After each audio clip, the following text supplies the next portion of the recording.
ایک بار اس کے پاس 400 تلوار والے اس کی خدمت کے لیے تھے، اب اس کے پاس کچھ نہیں ہے۔ میں نے اپنی آنکھوں سے اسے بازار میں مکھن خریدتے اور گوبھی کے پتوں میں گھر لے جاتے ہوئے بھی دیکھا ہے۔ یہ اس کے خاندان اور اس کے قبیلے کی بدنامی ہے۔ نیکسٹ ٹاپک ہے ریڈ فاکس۔ پھر ایلن نے مجھے بتایا کہ ارشیل کے کرایہ داروں کو کنگ جارج کو کرایہ ادا کرنا ہے۔ ان میں سے کئی نے چیف کو دوسرا کرایہ بھی ادا کیا۔ کیا آپ کا مطلب ہے کہ وہ دو رینٹ ادا کرتے ہیں؟ میں نے پوچھا۔ ہاں، ایلن نے جواب دیا۔ کرایہ دار اپنے چیف سے محبت کرتے ہیں اور اس کی مدد کرنا چاہتے ہیں۔ وہ بہت غریب لوگ بھی دوسرا کرایہ ارشیل کو دے دیتے ہیں۔ اس کا بھائی، جسے گلینس کا جیمز اسٹیورٹ کہا جاتا ہے، کرایہ جمع کرتا ہے۔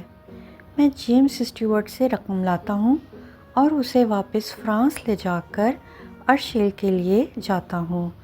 اب ریڈ فاکس جیمز کو کرایہ وصول کرنے سے روکنے کی کوشش کر رہا ہے۔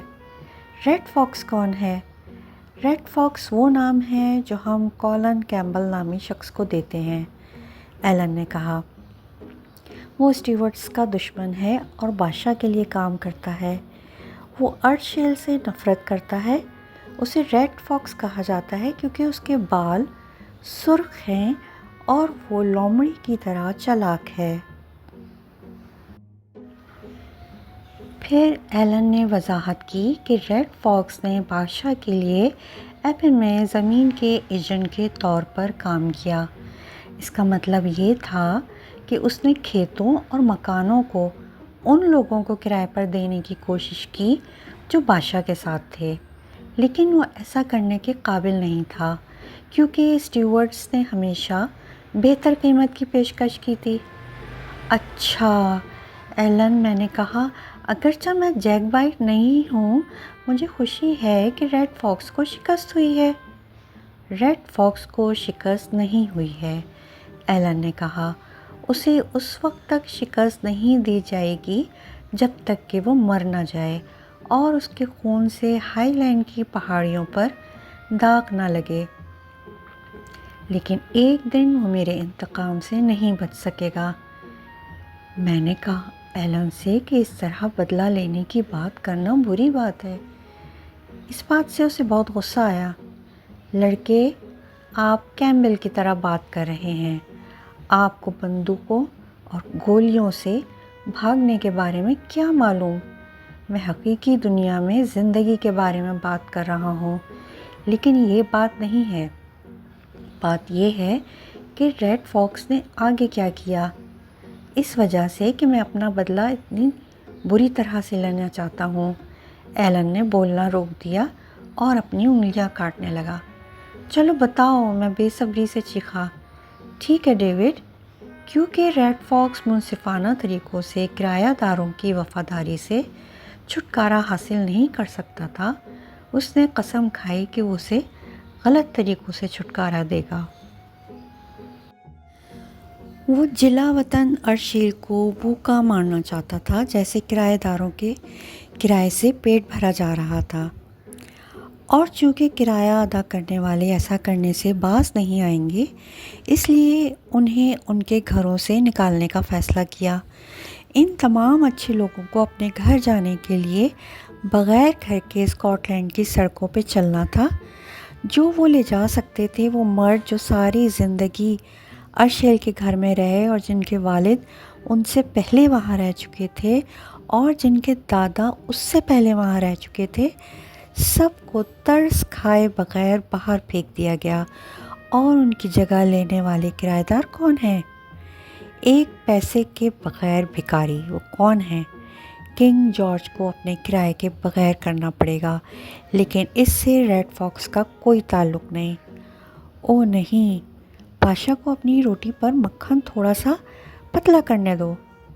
اگر ارشیل اپنی میز سے گوشت اور بچوں کے منہ سے کھانا کھو دے گا تو ریڈ فاکس جیت گیا۔ لیکن ایلن، یہ ریڈ فاکس کی غلطی نہیں ہے کہ یہ سب ہوا۔ آپ نے کہا کہ وہ بادشاہ کا ایجنٹ ہے، تو اس کا مطلب ہے کہ وہ تو عادل ہے۔ اس نے تو بادشاہ کے حکم پہ عمل کیا، آپ اس پہ اپنا کام کرنے کا الزام نہیں لگا سکتے، میں نے احتجاج کیا۔ ایلن نے ایک لمحے کے لیے میری طرف دیکھا اور پھر ہنس پڑا۔ اچھا، آپ ایک اچھے لڑکے ہیں، لیکن یقینی طور پہ آپ میں وک کا خون ہے۔ میں اس کے الفاظ میں غصے کو سن سکتا تھا، حالانکہ اس نے یہ بات کافی نرمی سے کہی تھی۔ میں نے جلدی سے موضوع بدلنے کا فیصلہ کیا۔ میں نے اس سے پوچھا اسکاٹ لینڈ کے ارد گرد گھومنے کی ہمت کیسے کی، جبکہ اس کے ملک میں بہت سے کیمبل اور فوجی موجود تھے؟ وہ گرفتار نہ ہونے میں کیسے کامیاب ہوا؟ یہ آپ کے خیال سے زیادہ آسان ہے، اس نے جواب دیا۔ اگر ایک سڑک پہ کوئی گارڈ ہو، میں ایک اور سڑک لیتا ہوں اور وہی پہاڑیوں کی طرف لے جاتی ہے۔ ہیضہ ایک بہت بڑی مدد ہے، یقینی طور پہ میرے پاس چھپنے کے لیے کافی ہے۔ آپ جانتے ہیں میں ایک سرکاری آدمی کے 6 فٹ کے اندر حیدر میں بیٹھا ہوں اور اس کی سیٹوں سے 1 یا 2 خوبصورت دھند سیکھی ہوں، اور ہاں، ان دنوں سپاہیوں سے چھپنا کافی آسان ہے، کیونکہ یہ 1746 میں ایک الگ کہانی تھی۔ تب ہر جگہ فوجی تھے اور ان سے بچنا بہت مشکل تھا۔ لیکن اب حکومت سوچتی ہے کہ پہاڑی باشندے پرامن ہیں۔ یہ کوئی تعجب کی بات نہیں ہے، کیونکہ حکومت نے ان سے ان کی اتنی ہی بندوقیں لے لی ہیں جتنی انہیں مل سکتی ہیں، اور پھر بہت سے سردار جلاوطنی میں بیرون ملک ہیں۔ جو لوگ ابھی تک اسکاٹ لینڈ میں ہیں ان کے پاس اسلحہ رکھنا منع ہے۔ لیکن میں حیران ہوں کہ یہ صورتحال کب تک رہے گی؟ طویل نہیں۔ میرا خیال ہے کہ اگر ریڈ فاکس جیسے مرد اپنی ظالمانہ حرکتیں جاری رکھیں اور میرے آقا جیسے مرد ابھی تک زندہ ہیں، تاہم کون جانتا ہے کہ یہ لوگ کیا کریں گے؟ امن سے رہتے ہیں اور وہ کیا برداشت نہیں کر سکتے۔ ایلن نے بات کرنا روک دی۔ وہ کافی دیر تک خاموش بیٹھا رہا اور ایک لفظ نہیں کہا۔ وہ بہت اداس لگ رہا تھا۔ نیکسٹ ٹاپک ہے جہاز تباہ۔ آدھی رات کو کیپٹن نے ہمیں جگا دیا۔ اس نے کہا کہ جہاز بہت خطرے میں ہے، کیا تم آ کر اس کی رہنمائی کر سکتے ہو؟ وہ بہت پریشان نظر آ رہا تھا۔ ایلن اور میں تیزی سے ڈیک کی طرف بڑھے۔ ہوا بہت تیز چل رہی تھی اور انتہائی سردی تھی۔ اگرچہ رات کا آخری پہر تھا، چاند چمک رہا تھا اور میں واضح طور پر اس خطرے کو دیکھ سکتا تھا جو ہمیں درپیش تھا۔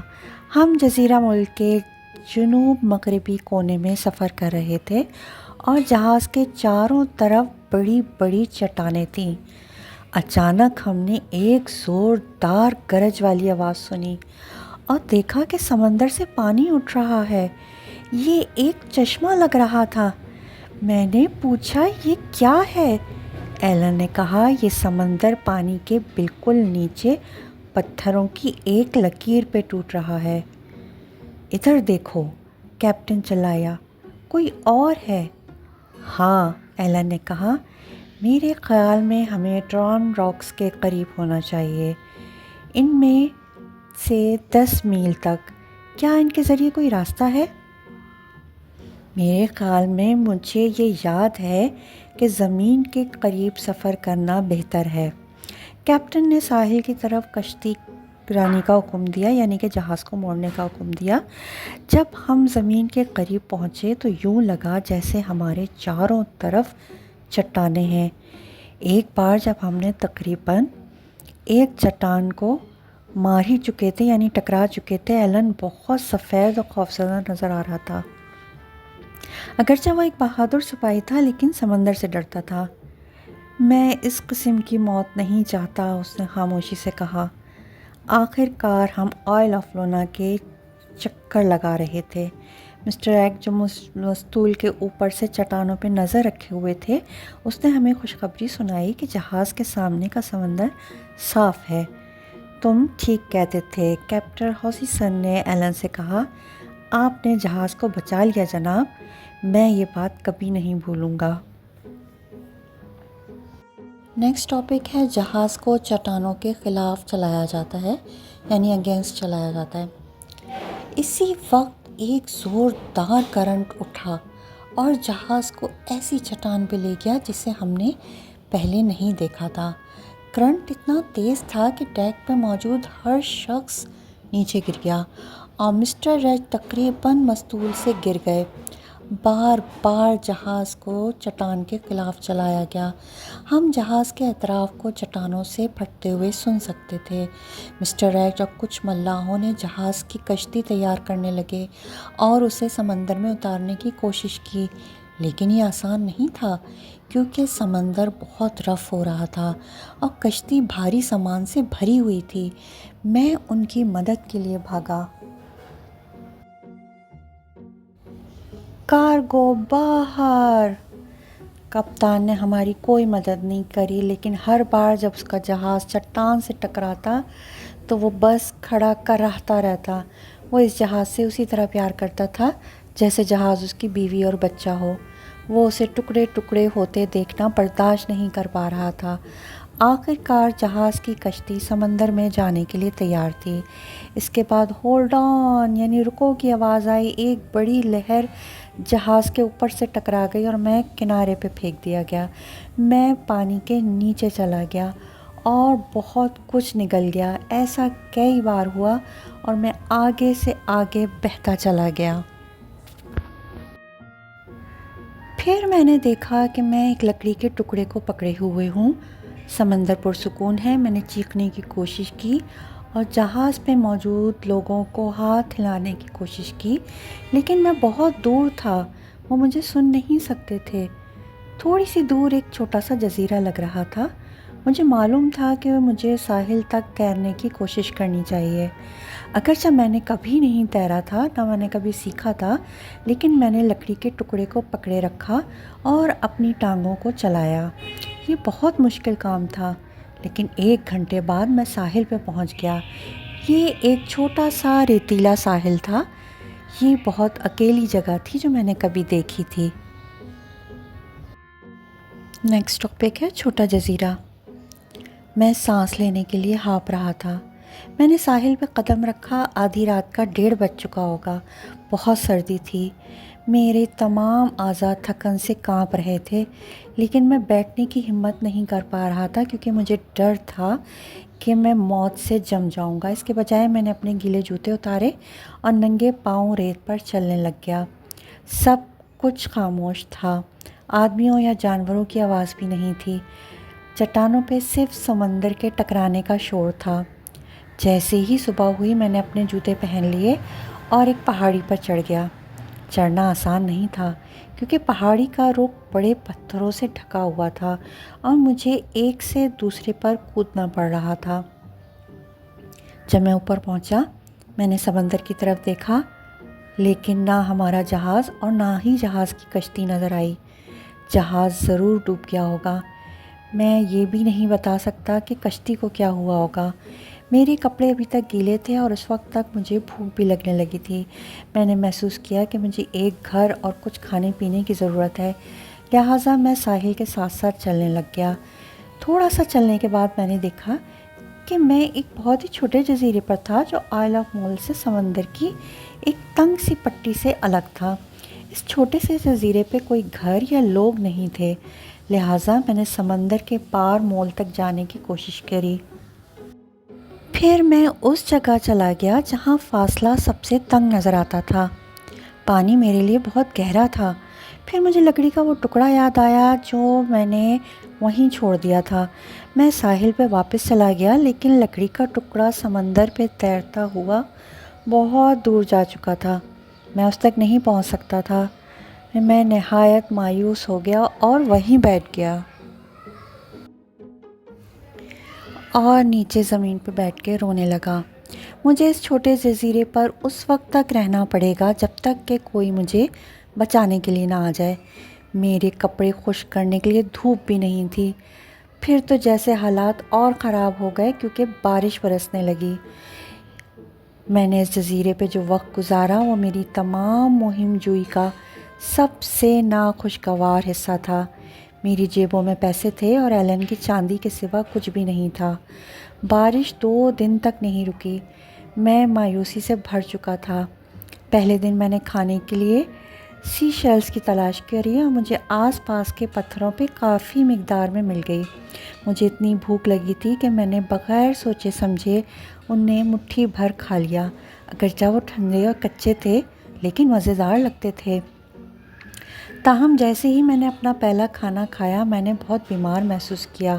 میرا جسم شدید کپکپاہٹ سے لرز رہا تھا اور میری ٹانگیں اتنی کمزور محسوس ہوئیں کہ مجھے لیٹ جانا پڑا۔ میرا دوسرا کھانا زیادہ کامیاب رہا۔ اس بار مچھلی نے مجھے بیمار نہیں کیا بلکہ تھوڑا مضبوط محسوس ہوا۔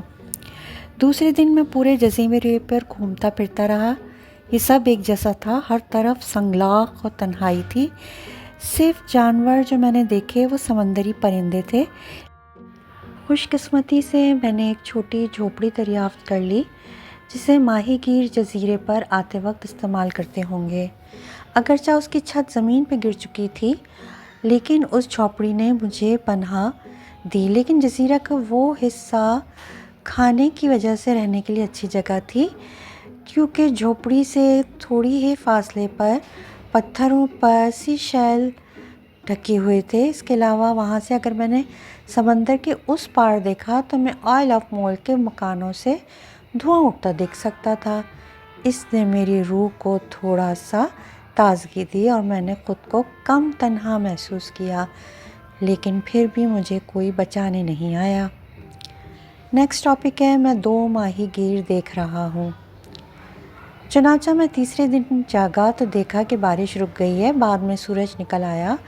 میں خود کو خشک کرنے کے لیے چٹان کی چوٹی پر لیٹ گیا۔ اچانک میں نے ایک چھوٹی کشتی دیکھی جس پہ بھورے بادبان تھے۔ اس میں 2 ماہی گیر تھے اور یہ میرے جزیرے کے بالکل قریب تھے۔ میں نے مچھروں کو آواز دی لیکن وہ نہیں سنے، وہ صرف ہنسے۔ ہائی لینڈرز کی زبان گلٹ میں مجھے واپس بلایا اور چل پڑے۔ مجھے یقین نہیں آیا کہ وہ مجھے نہیں بچائیں گے۔ میں چیختا ہوا، بازو لہراتا ہوا ساحل کی طرف بھاگا، لیکن یہ سب ٹھیک نہیں تھا۔ میں غصے میں تھا۔ میں سمجھ نہیں پا رہا تھا کہ وہ میری مدد کیوں نہیں کرتے۔ میں تھوڑا کھانا کھانے بیٹھ گیا اور پھر سو گیا۔ صبح میں نے ایک کشتی کو جزیرے کی طرف آتے دیکھا، شاید ماہی گیر مجھے لینے آ رہے تھے۔ جب کشتی قریب آئی تو میں نے دیکھا یہ وہی ہے جسے میں نے ایک دن پہلے دیکھا تھا اور اس میں وہی 2 آدمی تھے۔ جب ہم ایک دوسرے سے بات کرنے کے لیے کافی قریب پہنچے تو ایک ماہی گیر کھڑا ہوا اور ایک لمبی تقریر کری۔ میں نے اسے بتایا کہ میں غلط نہیں بولتا۔ اس سے اسے بہت غصہ آیا تو میں نے سمجھا کہ اس نے سوچا کہ وہ انگریزی میں بات کر رہا ہے۔ پھر بولا تو پھر غور سے سنا اور اس بار میں نے کچھ الفاظ سمجھے، جوار، اور اسے آئل آف مول کی طرف اشارہ کرتے ہوئے دیکھا۔ کیا تمہارا مطلب ہے کہ جب یہ جوار ختم ہوگا، لہر ختم ہوگی تو میں مول کی طرف چل سکتا ہوں؟ میں نے پوچھا۔ ہاں ہاں، مچھرے نے کہا اور وہ زور سے ہنسا۔ میری حماقت پہ بہت خوش ہوا۔ میں نے جس طرف اشارہ کیا تھا اس کی طرف بھاگا اور پانی کی تنگ پٹی پر آ گیا، لیکن اب وہاں پانی نہیں تھا۔ ایک چھوٹا جزیرہ زمین سے ملا ہوا تھا۔ اونچی لہر میں یہ صرف ایک جزیرہ تھا۔